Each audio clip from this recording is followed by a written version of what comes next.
এই 38 দিন ধরে নামাজ পড়লে 2টা দিনের মধ্যে যেন কোনো ওয়াক্ত ছুটে না যায়। যদি যায় 4000 টাকাও চলে যাবে, তোমার জীবন থেকে নামাজও সরে যাবে।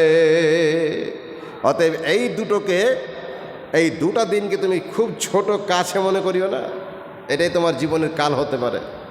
ভাইরা আমার, শেষ পর্যন্ত এই ছেলেটা 40 দিন পূর্ণই করে দিল। বলুন আলহামদুলিল্লাহ। 40 দিন পূর্ণ করে দেওয়ার পর এবার হুজুরের কাছে যাচ্ছে টাকা চাইতে। হুজুর বলছে মনে মনে, আল্লাহ, ছেলেটাকে তুমি হেদায়েত করেছো, আরও বেশি করে হেদায়েত করো। এবার টাকাটা তো চাইতে আসবে। আমি তো হুজুর মানুষ, 6000 টাকা তো বেতন মসজিদে, তো ওরে 4000 টাকা দিলে আমি সংসার কী করে চালাবো? কিন্তু কথা দিয়েছি, ওকে টাকা দিতে হবে।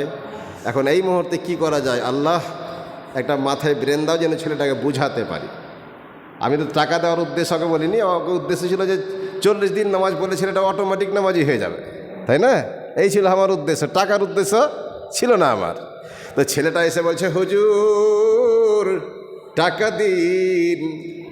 হুজুর বলছে, বাবা টাকা চাইও না, যদি তোমাকে টাকা দিয়ে দিই আর তুমিও টাকা নিয়ে নাও, লক্ষণপুরের লোকেরা বলবে এই ছেলেটার নামাজ পড়েছিল বটে, কিন্তু 4000 টাকার লোভে।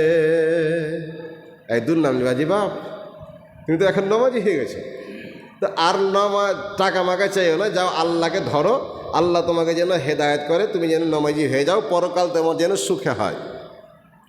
ছেলেটা বলছে, আমি জানি যে আপনি আমাদের গ্রামের হুজুর, এই জন্য কিছু বলি না। আমি ফার্স্টেই বলেছিলাম আমার নাম শীষ মোহাম্মদ, আমি লেখাপড়া করিনি বটে, চালাকের করতে কম চালাক নয়। আমি জানতাম যে আপনি টাকা দেবেন না। মনে রাখুন, আপনি ভাবছেন যে আমাকে ঠগিয়েছেন শীষ মোহাম্মদকে। না না না না, আমি ছিলাম জুয়ারের হেড কমান্ডার, আমি ছিলাম সারাবখোরের হেড কমান্ডার, আমি ছিলাম অন্যায় কাজের প্রধানমন্ত্রী। আর আপনি একজন মৌলভী সাহেব হয়ে আমাকে ঠগিয়ে নেবেন, জিন্দগিতে আশা করবেন না।